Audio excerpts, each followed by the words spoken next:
Good evening. I'm Doug Warner.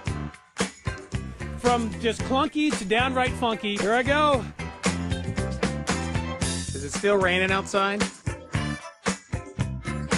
From the Louisiana Boardwalk in Bossier City, Louisiana, it's Doug Warner in the Texas and the good stuff.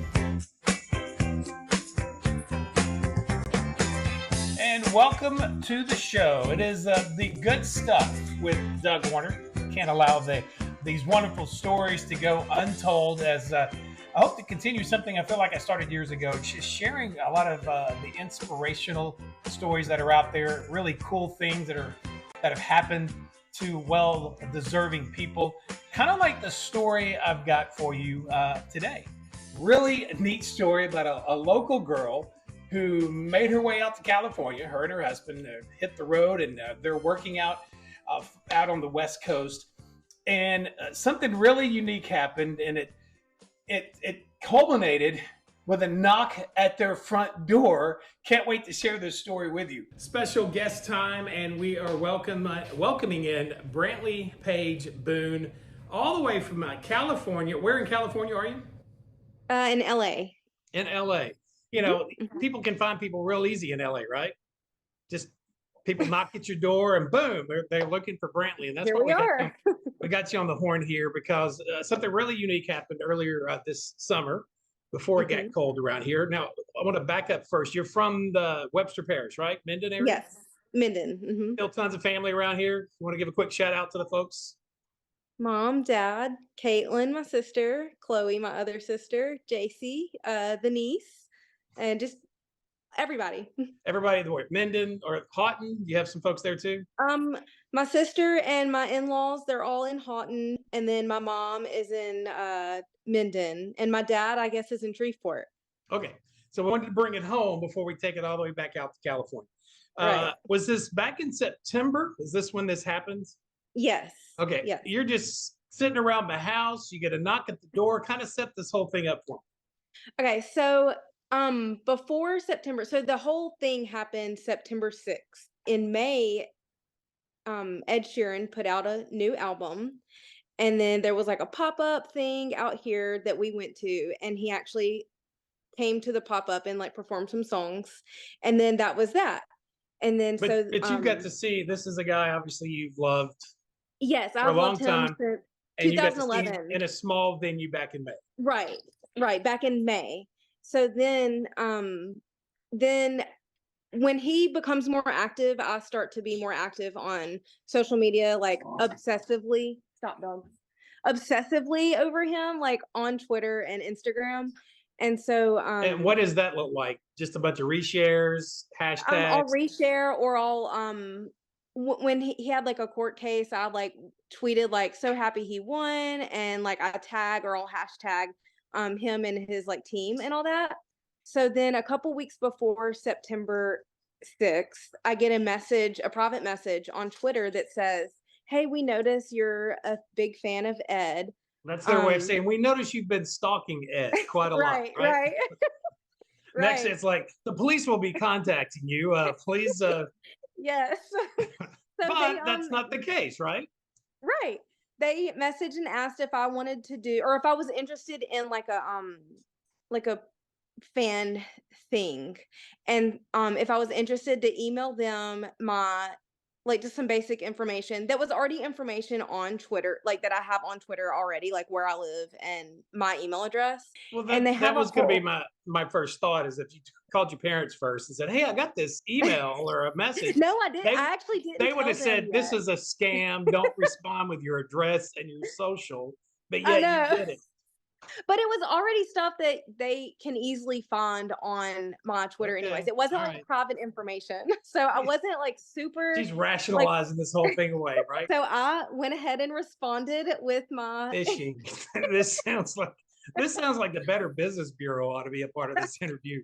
Like, we got to crack down on this. And meanwhile, you're hooked and you're running with it, right? Of course, because they said that it was going to be like a fan series for Ed. They were going to have a box of merch and do like a little interview.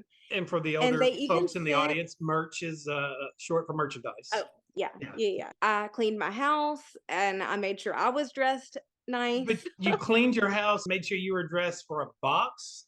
Because at Well, this they point, you said, thought a box was just going to show up with well, merch. yeah, And I knew there was going to be a film crew. you've cleaned your house real nice in case the police come over to take crime scene photos after you Exactly. rob. Of course. The house looks really good in the evidence. So, but go Yeah. ahead. So you're waiting for 2 days and you finally get a knock at the door?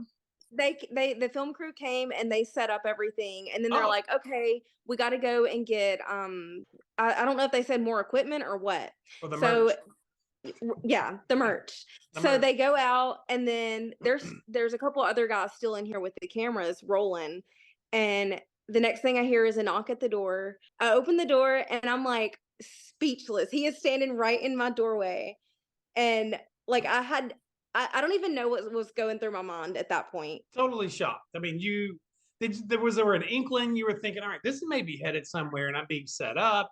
Exactly. Yes. So before I had told my husband because he was going to be here too. And Wait. So you're married and yes. your husband was like hooked into this thing too. Yeah, Oh my word. Thank goodness. So a second knock at the door, you open it up. Ed Sheeran's standing he's there holding with a his guitar. And yes. your head had to be spinning. Yes. I just kept saying, "Oh my gosh," over and over and over again. And he like comes in, he thanks me for inviting him into his home. I'm like thinking, "No, thank you for coming." Was your husband like, hey, I'm over here? It's like you were just zoomed Well, completely in on this guy. funny story. Of So course. he actually was sick at this point. He stayed upstairs the whole time with the dogs. He said he didn't hear anything the whole time. You've got to be kidding me. And at no time you went, hey, Ed, you got a second? Let me just run up and go get my husband. Well, he had COVID, so I didn't want Ed to get COVID. Oh, okay. Yeah. I'm surprised that maybe didn't nix the whole deal. I mean, like if you'd had said, hey, At the time, it wasn't confirmed that he had COVID. So, but you knew he but was sick. we just kind of suspected. Yeah, we knew he was sick. So we were like, we'll just kind of keep him tucked away with the dogs. So he just sits down and goes into his spiel about, hey, I'm going to play you some songs, or yeah, so he comes in and he, a little chit chat, and then he says, "Well, I had an idea. I'm putting out a new album called Autumn Variations. It's it's got 14 songs about 14 of his friends, and he thought that he would put them out at 14 different fans' homes." And so he explained that, and then he sits right here on my couch. I'm surprised you don't have like a little monument in honor of him. Ed sat here. Let people sit there. Don't sit there. That's where Ed sat. He played me a song. I was the first house that he came to out of the 14 fans. And you must be one heck of a stalker. He says, we got to get her knocked out, get her done, check her off. We can move on to the other 13. I felt like he was here, I felt like he was here so quickly. Like, I feel like he didn't stay very long, but I mean, I'm sure we all felt that way. We all want him to stay forever. How long did he end up staying? I think maybe about 10-15 minutes. He came in, chit-chatted, looked around. I had all of my fall decor up at this point, even though it was like early September. And he told me that he liked all of my autumn decor because, they're British and they say autumn, not fall. And it's a fancier word. Don't yeah, of course. It sounds nice. he's just showing off. That's all. So he plays that song. You've melted. Your tears of course. Okay. Everybody, if you've seen the video, everyone says that I look so calm and I held my composure, but I guarantee you on the inside, I was like screaming. But I had 3 cameras in front of me, all pointing directly at me. So I'm very aware that other people are watching this. And so it's like a mixture of disbelief, shock, fangirl moment, also combined with camera shot and all this stuff. So I'm trying to hold my composure because I know that all these people are going to watch and see. But so he walks out, you close the door, and you're just sitting there going, what just happened? Yes, I was freaking out. I ran upstairs and opened the bathroom door, and I was like, "You'll never guess what just happened." And my bathroom, like, you had him locked in the bathroom? What was in there, like Well, sick? that was his idea. That was his idea to be in the bathroom. Did he I did not believe put you? him there. Did he believe you the first time you said Ed Sheeran was just in the house? Yes, he did because he could tell from how excited I was. And then he said he could kind of hear a little bit of music playing because, like, when Ed was singing, he had like a microphone pack and like playing his guitar and everything. So he Wow. said he could like barely hear that music. And he said that he thought that it was just like not really him. It was like a video or just a recording of it. What an impressive, marketing plan this was, Yes, right? yes. 14 songs, 14 locations. Let me go play little couch concerts.